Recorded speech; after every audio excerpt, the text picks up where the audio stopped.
Il-Kostituzzjoni ta' Malta kif ukoll il-liġijiet ta' pajjiżna ma jpoġġux lill membri parlamentari f'xi tip ta' konflitt jekk dawn jieħdu xi ħatra mal-gvern. Din il-konklużjoni ta' analiżi li tmexxiet mis-Segretarju Permanenti Ewlieni Mario Kutajjar fuq talba tal-Prim Ministru f'Lulju li għadda wara l-pubblikazzjoni ta' rapport mill-Kummissarju għall-Standards fil-ħajja pubblika dwar membri parlamentari li jkollhom kuntratti mal-gvern. L-analiżi kienet igwidata pariri legali anke minn esperti kostituzzjonali. Il-pariri legali li għanna, kemm tal-AG, kemm tal-professur Refalo, huwa ċar li ma jmorrux kontra il-Kostituzzjoni. Is-Sur Kutajjar qal li l-analiżi turi li l-Kostituzzjoni ma tipprojbixxix membri parlamentari milli jkollhom ingaġġi mal-gvern, tant li l-Kostituzzjoni stess tagħti lok li uffiċjali pubbliċi jistgħu jkollhom siġġu parlamentari u tagħti seta' lill-Parlament li jilleġisla u jneħħi iktar projbizzjonijiet. Is-Sur Kutajjar elenka wkoll każijiet sa minn qabel l-indipendenza fejn membri parlamentari tqiegħdu fuq bordijiet ta' entitajiet pubbliċi.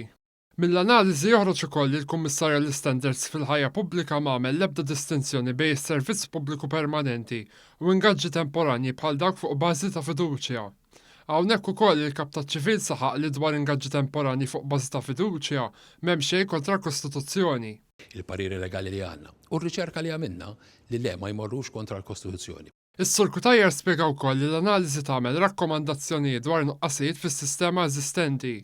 Fosthom dwar l-ingaġġi fuq bażi ta' fiduċja, analiżi iktar fil-fond entitajiet pubbliċi u f'liema bordijiet jistgħu servu persuni li jkunu membri parlamentari u emendi għal kodiċi ta' etika l-impjegati fis-settur pubbliku u għal membri tal-bordijiet.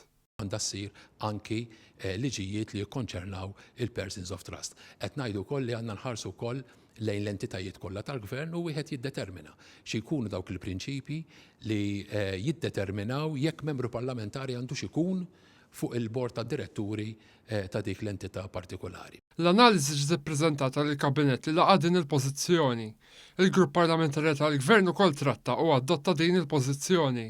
Dan fil-waqt li tliet tal-Kumitat Permanenti Parlamentari għall-Standards fil-ħajja pubblika se jitratta din l-analiżi fuq talba tal-Wib tal-Gvern Byron Camilleri.